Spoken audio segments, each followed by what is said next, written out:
नया चश्मा है पत्थर के शगाफों से उबलने को, ज़माना किस कदर बेताब है करवट बदलने को। जी हाँ, नया जोश, नए वलवले और नए हौसले के साथ हम बढ़ रहे हैं आगे, क्योंकि 2026 का जो सूरज है वो तुलू होने जा रहा है और 2025 हमसे कह रहा है अलविदा।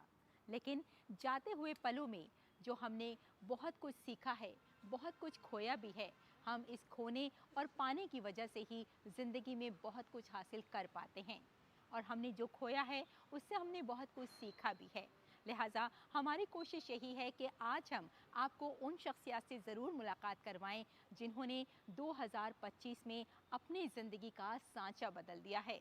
तो किस तरह से समाज में उन्होंने अच्छे काम किए हैं, आज हम आपको ज़रूर दिखाएंगे। तो चलिए शुरुआत करते हैं programme good news just for India की। मैं हूं आपके साथ रेशमा, मेरा आदाब कीजिए कबूल। दोस्तों, programme good news just for India का एक ऐसा प्रोग्राम है जो खबरों से हटकर आपके लिए लेकर आता है कुछ ऐसी मुस्बत खबरें जो समाज में बदलाव लेकर आती हैं, जो नेकी का, इंसानियत का अलंबरदार बन जाती हैं। जानते हैं क्यों? क्योंकि हमारे आसपास ही ऐसे लोग हैं जो जानते हैं कि हमें किस तरह से बेहतर ज़िंदगी गुजारनी है। और ख़ास बात यह है कि न सिर्फ वो अपनी ज़िंदगी बदलते हैं बल्कि दूसरों की ज़िंदगियां बदलने में भी मुआविन साबित होते हैं। और ये जज्बा अगर हम सब के पास है तो समझ लीजिए कि हम बहुत कुछ अच्छा कर सकते हैं। साल आते हैं और चले जाते हैं, कैलेंडर हम बदल देते हैं, लेकिन कई बार हमारी जो आदतें हैं हम उन्हें नहीं बदल पाते। लिहाजा हम सबको ये कोशिश करनी चाहिए कि हम कुछ अच्छा सोचें और अच्छा करने के बारे में बात करें, क्योंकि जब हम अच्छा सोचेंगे तो यकीनन समाज में नया बदलाव लेकर आएंगे, एक नई तस्वीर हमारे सामने होगी। ज़रूरत सिर्फ और सिर्फ इस बात की है कि एक मुस्बत पहल होनी चाहिए। और ऐसे बहुत सारे लोग हैं जो मुस्बत पहल करते हैं, एक कदम उठाते हैं और ज़िंदगियों को बदल देते हैं। तो चलिए एक ऐसे ही शख्स से आपकी हम करा रहे हैं मुलाकात।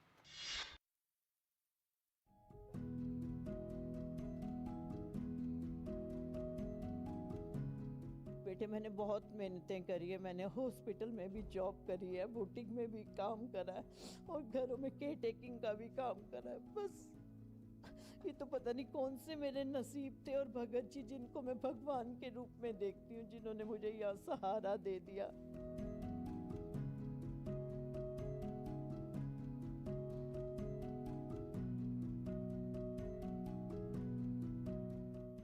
बुजुर्ग शहरियों के साथ अक्सर इतना बुरा सलूक किया जाता है कि उनकी जान को खतरा बन जाता है, फिर भी उनकी मदद करने वाला कोई नहीं होता। ये ज्यादती कई वजूहात के बिना पर होती है। माली लालच, जायदाद की मुंतकली या यहाँ तक के जाती रंजिशें लोगों को मारने, भूखे मरने और अपने बूढ़े वालिदैन और दादा दादी को सड़कों पर ढकेलने पर मजबूर कर देती है। जब इन बूढ़ों को ये एहसास होता है कि उन्हें तन्हा छोड़ दिया गया है तो वो जज्बाती अजियत से दो चार होने पर मजबूर हो जाते हैं। ऐसे में इन बुजुर्गों का सहारा बनता है शियोज।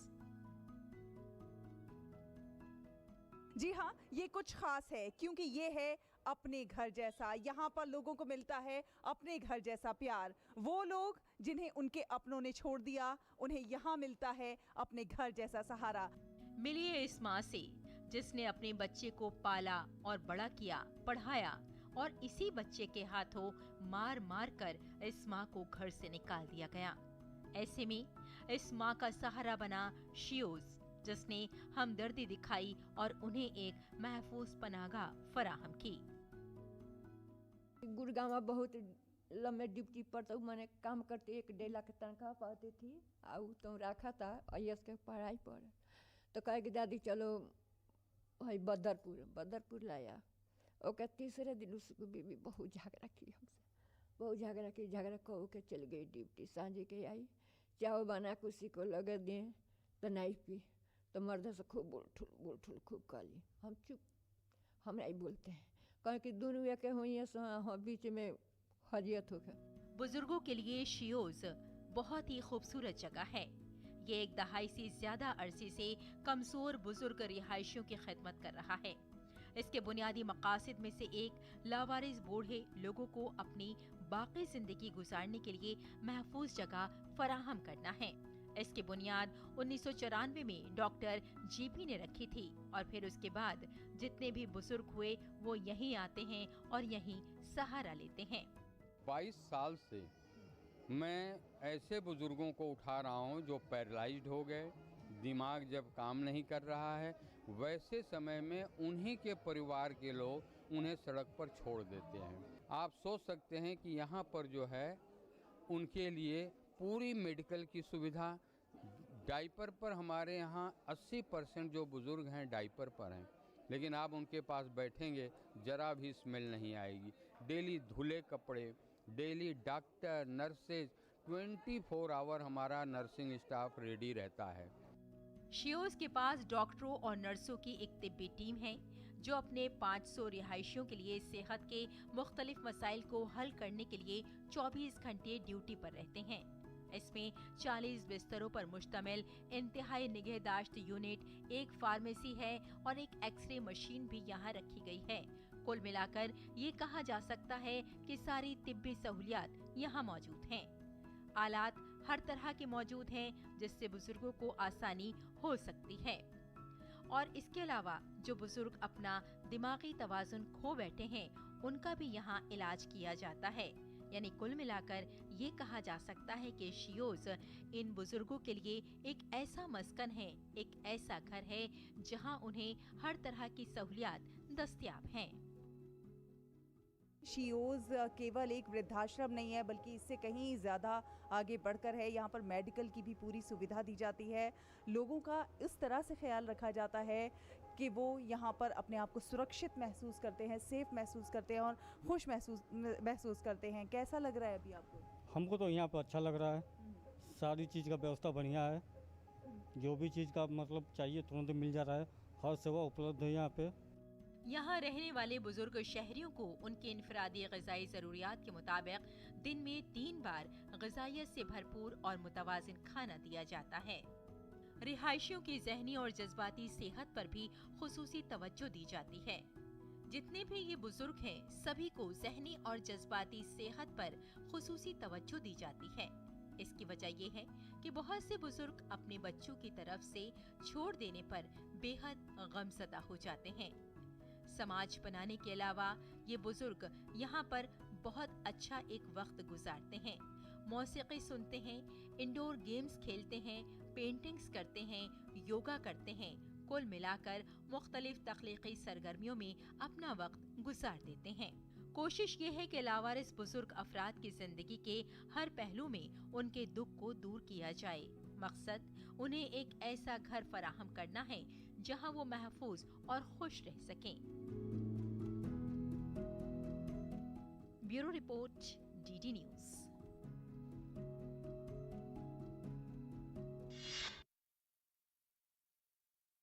इस बार हम कुछ यूं नया साल मनाएंगे, नफरतें मिटा के रंजिशें भुलाएंगे। बेशक हम रंजिशों को भुला दें तो ही ज़्यादा अच्छा है, नफरतों को जला दें तो ही ज़्यादा अच्छा है। क्योंकि एक अच्छे इंसान के लिए, एक बेहतर मुआशरे के लिए ये बहुत ज़रूरी होता है कि हम अपने दिल में सभी के लिए मोहब्बत रखें। मोहब्बत ना सही तो कम से कम इंसानियत तो रखें, क्योंकि एक इंसान के अंदर अगर इंसानियत नहीं होगी तो आप समझ लीजिए कि मुआशरे में उसका क्या मकाम होगा। एक अच्छे मुआशरे की तश्कील के लिए बहुत ज़रूरी होता है कि हम प्यार की और मोहब्बत की जो कंदीलें हैं वो हमेशा ऐसे ही जलाए रखें और कोशिश करें हमेशा कि एक अच्छा कदम उठाएं, एक मुस्बत कदम उठाएं। क्योंकि जब भी हम एक अच्छी बात सोचते हैं तो समझ लीजिए वो बात सिर्फ आपके लिए नहीं बल्कि पूरे समाज के लिए होती है। और आप जानते ही हैं कि गुड न्यूज़ जज्बा इंडिया में ऐसे बहुत सारे लोगों से हम आपकी मुलाकात करवाते हैं जो अपनी ज़िंदगियों के साथ साथ पूरे समाज की ज़िंदगी बदलना जानते हैं। तो चलिए एक और आपको ऐसी स्टोरी दिखाते हैं जिसने 2025 में बहुत ही नाम कमाया था और ये बता दिया था कि समाज में नेकी कितनी ज़रूरी है।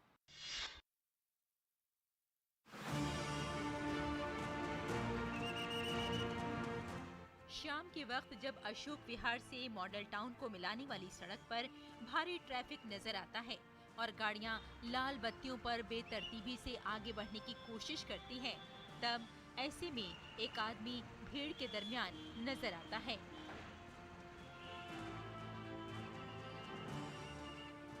दोनों हाथों से दाएं बाएं इशारा करते हैं। इनके पास कोई वर्दी नहीं, कोई ओहदा नहीं, कोई इख्तियार नहीं, लेकिन ऐसा नज्म ज़ब्त कि ट्रैफिक बगैर किसी हंगामे के चलता रहता है।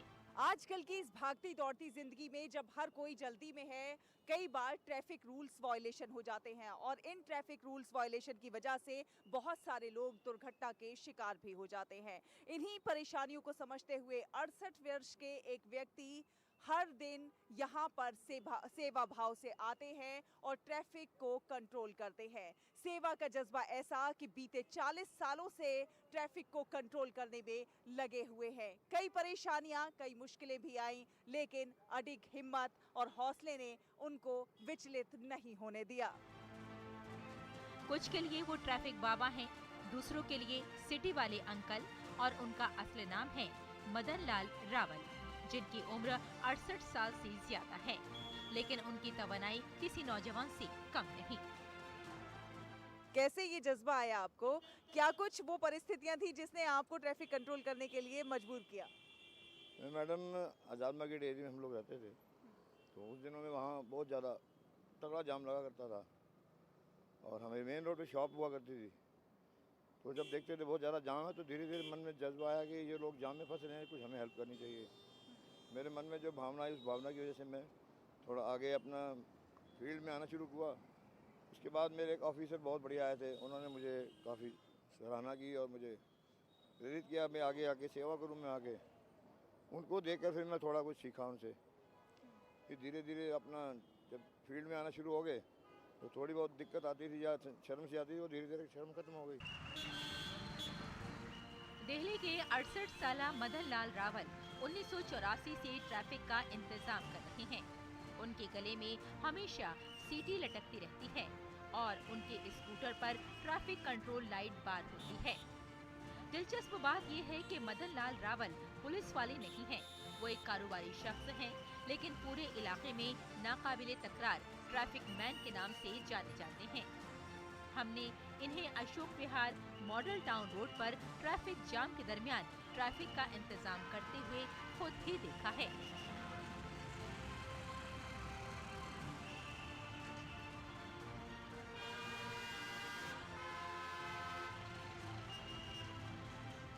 हम तो सामने ही रहते हैं, बराबर देख रहा हूँ। अंकल जी बहुत बढ़िया काम करते हैं। ये नहीं होते हैं बाबूजी, तो जाम शाम को लग जाता। ये शाम को आते हैं 9-10 बजे तक, 11 बजे तक, रात तक यहाँ रहते हैं। ये जाम ही खुलवाते रहते हैं। 2 गाली भी सुनते हैं बेचारे। कोई आते हैं 2 गाली भी दे के जाते हैं, फिर भी सुनते हैं, क्या करें, फिर भी सेवा करते हैं। सच्ची देश की सेवा करने वाले ऐसे लोग हैं जो फ्री ऑफ कॉस्ट सेवा करते हैं। नहीं तो कुछ लोग तो पैसा लेकर भी सेवा अपनी नहीं कर रहे हैं। तो ऐसे लोगों की परमात्मा खुद लंबी उम्र करे और इनको हमेशा स्वस्थ रखे। हम खुद कहते हैं अंकल कभी रेस्ट कर लो, आप पूरे दिन यहाँ सेवा कर रहे हो, रेस्ट कर लो। फिर भी लगे हुए हैं। इनके घर में कोई कमी नहीं है, इनके बच्चे अच्छे सेटल्ड हैं, काम कर रहे हैं, पढ़ रहे हैं, कमा रहे हैं, फिर भी कह रहे हैं नहीं मेरा मन है सेवा करने का, मैं करूँगा। मदन लाल 40 सालों से Ashok Vihar model town road पर ट्रैफिक को कंट्रोल कर रहे हैं। वो ट्रैफिक बाबा या सीटी बजाने वाले अंकल के नाम से जाने जाते हैं और वो अपने पुरजोश बर्ताव और नज्म ज़ब्त से हुजूम को कंट्रोल करते हैं। Bureau report, DD news.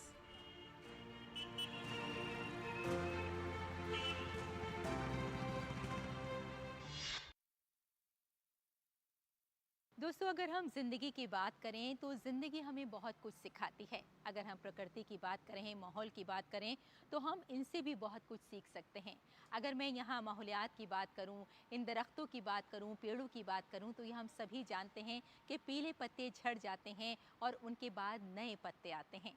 इसी तरह से साल बदलते हैं, ज़िंदगी आगे बढ़ती है, पुराने लोग कहीं ना कहीं खामोश हो जाते हैं, लेकिन नई पीढ़ी आगे आती है नए जोश और नए बलबले के साथ। नए नए इख्तरा हमारे सामने होते हैं। और वाकई अगर हम आज के नौजवान पीढ़ी की बात करें तो नौजवान नए इख्तरा कर रहे हैं, नए नए एक्सपेरिमेंट कर रहे हैं, जिससे हमारा जो भारत है, जो हिंदुस्तान है, वो लगातार आगे बढ़ रहा है। यानी कुल मिलाकर ये कहा जा सकता है कि अगर हम चाहें तो बहुत कुछ सीख सकते हैं प्रकृति से, माहौल से, क्योंकि माहौल हमें बहुत कुछ सिखा जाता है कि ज़िंदगी के असल माने क्या हैं। तो चलिए एक और आपको ऐसी न्यूज़ दिखाते हैं जिसने यकीनन ज़िंदगी को बदलना सिखाया है, ज़िंदगी को मुस्कुराना सिखाया है।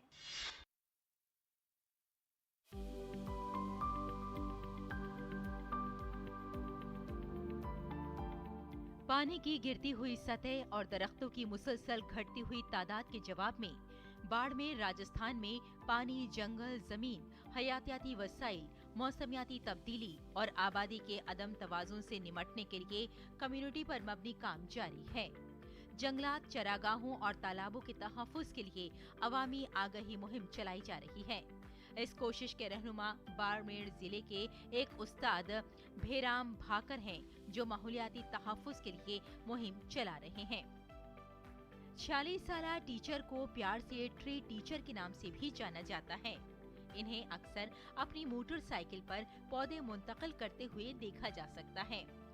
भेराराम भाकर बताते हैं कि उन्होंने जुलाई 1999 में दरख्त लगाएं, जिंदगियां बचाएं मुहिम का आगाज किया। इस दौरान उन्होंने अपने गांव में 50 पौधे लगाए। इस तजुर्बे ने उनके अंदर माहौलियाती तहफ़्फ़ुज़ के जज्बे को और हवा दी, जो वक्त के साथ साथ मजीद मजबूत होता चला गया। जुलाई 1999 में मैंने पौधे लगाओ जीवन बचाओ अभियान के लिए 50 पौधे लगाकर अभियान की शुरुआत की थी। और जब 22 जुलाई 2002 को सरकारी नौकरी लगी तो पहली तनख्वाह 1800 रुपये मैंने पौधों में ही खर्च की, जिससे मुझे सुकून मिला और अच्छी फीलिंग हुई। और उसके बाद में एक मन में ऐसी लगन पैदा हो गई कि मैं प्रतिवर्ष ये जुलाई, अगस्त, सितंबर महीने में पौधा वृक्षारोपण का अभियान चलाता हूँ और आम लोगों को जागृत करता हूँ। प्रतिवर्ष 1 माह का वेतन मैं लगातार इसमें खर्च करता आ रहा हूँ। और धीरे धीरे शुरुआत में तो कई चुनौतियाँ रही, लेकिन धीरे धीरे इसमें अन्य लोग जुड़ते गए और इसमें शिक्षक साथियों का अच्छा सहयोग रहा और वर्तमान में तो ये अभियान बहुत अच्छा चल रहा है। उनका कहना है कि 2002 में महकमा तालीम में सरकारी टीचर बनने के बाद उन्होंने अपनी पहली माह की तनख्वाह दरख्त लगाने पर खर्च की। तब से वो हर साल 1 माह की तनख्वाह इस माहौलियाती मकसद के लिए वक्फ करते हैं। फिलहाल ये माहाना 90,000 रुपए कमाते हैं, लेकिन माहौल से इनकी वाबस्तगी बेहद मजबूत है। भेराराम जी पर्यावरण के क्षेत्र में नियमित कार्य कर रहे हैं। वो एक शिक्षक है जो पर्यावरण जागरूकता को लेके जगह जगह पर पौधारोपण करते हैं और उसके निमित्त कार्य करते हैं। पर्यावरण गतिविधि में पिछले 5 वर्षों से भेराराम जी हमारे संपर्क में हैं और विशेषकर पेड़ उपक्रम का काम वो देखते हैं। उन्होंने लाखों बीजारोपण से पौधारोपण का काम और लाखों पौधे अपने निजी आय से उन्होंने विभिन्न संस्थानों में, शैक्षणिक संस्थानों में, धार्मिक संस्थानों में, गौशालाओं में पौधारोपण का कार्य वो कर रहे हैं। माहौलियाती तहफ़्फ़ुज़ को फ़रोग़ देने के लिए वो मुख्तलिफ मकामात का सफ़र करते हैं। स्कूलों में स्ट्रीट मीटिंग्स और प्रोग्राम मुनक़्क़िद करते हैं ताकि लोगों को माहौलियाती तहफ़्फ़ुज़ की अहमियत से आगाह किया जा सके। यही नहीं, मगरबी राजस्थान के सहराई इलाकों में जंगलाती चरागाहों और मुकामी दरख्तों के तहफ़्फ़ुज़ के लिए माहौलियाती आगाही मुहिम के साथ साथ मुकामी दरख्तों, नबातात और हैवानात के तहफ़्फ़ुज़ और फ़रोग़, सहरा को रोकने, हयातियाती तनव्वुअ को मजबूत बनाने और माहौलियाती निज़ाम को मजबूत बनाने के लिए अवामी बेदारी मुहिम चलाई जा रही है। अध्यापक हैं जो हमारे पंचायत में बलदेव नगर प्राथमिक विद्यालय में लगे हुए हैं और कई वर्षों से पर्यावरण का कार्य कर रहे हैं। निःशुल्क पौधे वितरण कर रहे हैं, बीज वितरण कर रहे हैं, बहुत ही अच्छा काम कर रहे हैं। और ऐसा लग रहा है कि ये जो जितने भी हैं पौधा जहाँ भी जगह है वो और अच्छे से पौधे लगा रहे हैं, विभिन्न किस्म के पौधे लगा रहे हैं। मुकामी रिवायती दरख्तों और पौधों के तहफ़्फ़ुज़ के लिए जारी कोशिशें काबिल सताइश हैं। पौधे लगाना, उनकी देखभाल करना और उनके बारे में अवाम में बेदारी पैदा करना वक्त की आज वाकई अहम जरूरत है। Bureau report, DD news.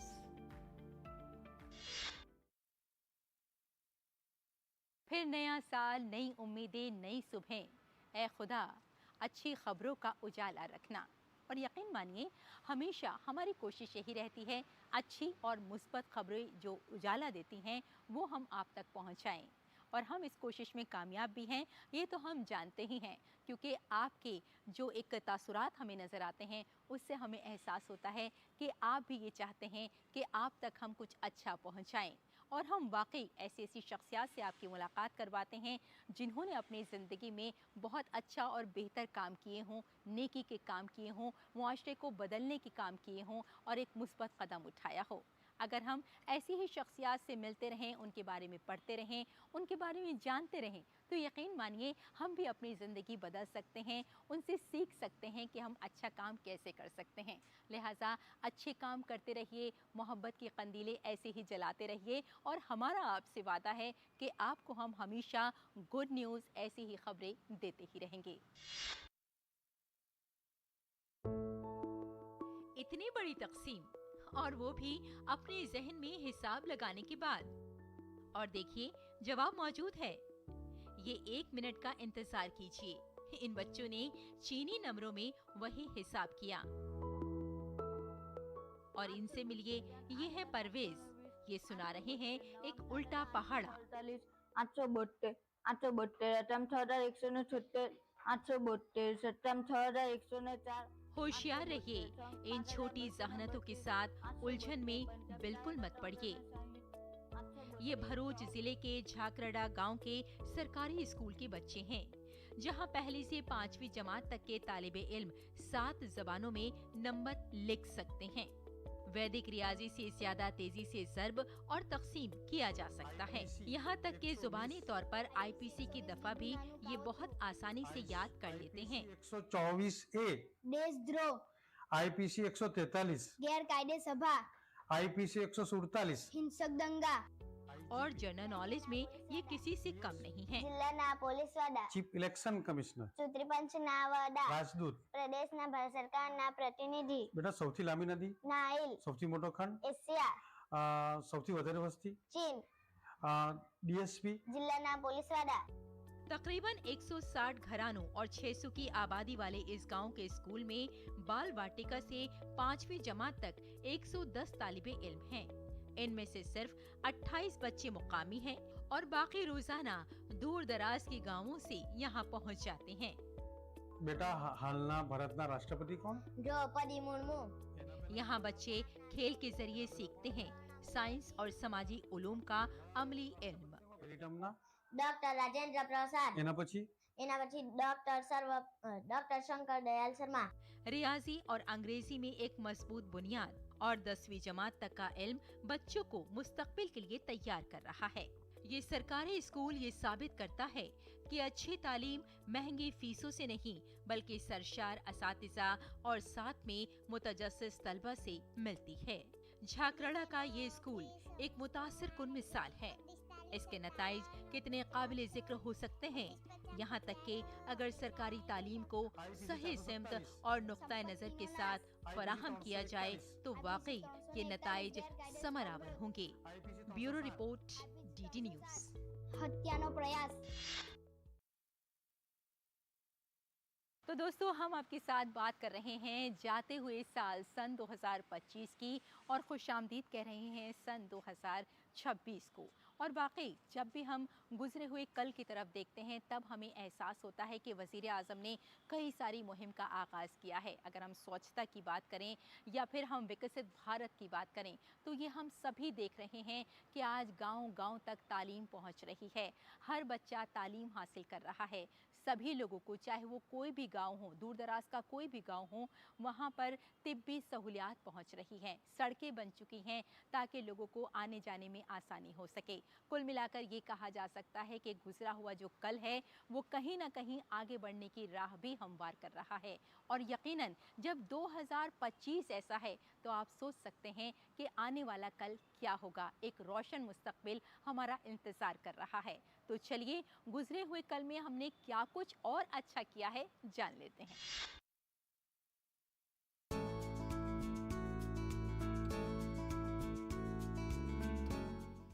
फंदा ऊपर एक फंदा नीचे घटाने बढ़ाने की ये आवाजें 90 की दहाई तक हर घर की खवातीन से सुनी जाती थीं। लेकिन आहिस्ता आहिस्ता वक्त बदल गया। जदीद टेक्नोलॉजी ने मशीनें मुतारिफ करवाईं और तैयार गर्म मलबूसात की आमद से ये फन खत्म होने लगा। ताहम हाथ से बने हुए स्वेटर और शॉल अब भी अपनी एक अलग पहचान रखते हैं। हमीदा बानो हर मुमकिन कोशिश कर रही हैं कि ये फन दम तोड़ न जाए। हमीदा बानो ने अब 50 साल के तजुर्बे को बचपन में सीखी हुई चीजों में बदल दिया है। वो लड़कियों को बुनाई का ये मुफ्त फन फराहम करती हैं। इनका छोटा सा घर एक इंस्टीट्यूट में तब्दील हो गया है। इनके दरवाजे सुबह से शाम तक सीखने वालों के लिए हमेशा खुले रहते हैं। हमीदा कहती हैं कि बचपन में इन्होंने अपने घर की छत पर खड़े होकर महल्ले की एक औरत को स्वेटर बुनते देखा। उन्हें देखकर इनमें भी खुद को बुनाई की ख्वाहिश पैदा हुई। इन्होंने 2 झाड़ू के तिनके से शुरुआत की और आहिस्ता आहिस्ता इस फन में महारत हासिल कर ली। मैं बुनाई हमीदा मैम से बुनाई सीखने आती हूँ। मुझे पता चला था, थोड़ा बहुत मैंने यूट्यूब से सीखा और जब कुछ नहीं समझ में आया तो मैं हमीदा मैम के पास आ गई सीखने। और ऐसे करते करते यहाँ पे आई तो यहाँ पे बहुत सारे हमको स्टूडेंट मिले। मैं एक हाउस वाइफ हूँ और अपने घर के काम करके अपनी बच्ची को लेके उसके बाद जो वक्त मिलता है उसमें 1 घंटे में मैं यहाँ जो होता है वो सीखती हूँ। समरीन जो हमीदा बानो से बुनाई सीखने आती हैं, कहती हैं हमारी टीचर हमीदा बानो बुनाई का ऐसा अंदाज सिखाती हैं कि जो भी उनके बने हुए स्वेटर को देखता है इसकी तारीफ जरूर करता है। हम चाहते हैं कि सरकार इस पर भी ध्यान दे, क्योंकि ये भी बहुत अच्छी चीज़ है। बुनाई, हाथों से बुनाई करना, तीलियों से बुनाई करना, अगर सरकार इस पर गौर करेगी तो ये भी बहुत आगे जाने की चीज़ है। और हमारे मतलब कल्चर में बहुत इज्जत है इस चीज़ की, हाथ की बिनाई की। हम तो चाहते हैं सरकार इस पे भी रोशनी डाले तो बहुत अच्छा होगा हम जैसों के लिए भी, और आने वाली जो बच्चियां सीख रही हैं, टाइम दे रही हैं, इनके हक में भी अच्छा होगा। जहां चिकनकारी ने लखनऊ में अपना मुनफरिद मुकाम बरकरार रखा है, हमीदा बानो जैसी खवातीन दस्तकारी को फरोग दे रही हैं। उनकी कोशिशों का मकसद इस मादूम होते फन को महफूज करना है। Bureau report, GT news.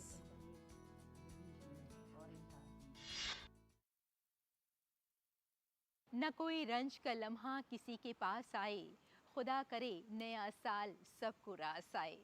कोशिश हमारी यही रहती है कि आप हमेशा खुशो खुर्रम रहें, कोई भी रंज आपके पास ना आए। लेकिन इंसान वही है जो मुश्किलों में भी मुस्कुराता रहे। इसीलिए हम हमेशा आपसे कहते हैं कि अपने चेहरे पर एक मुस्कुराहट रखिएगा, क्योंकि जब आप मुस्कुराते हैं तो दूसरों को मुस्कुराने का सबब दे जाते हैं। चलती हूँ, bye bye and take care.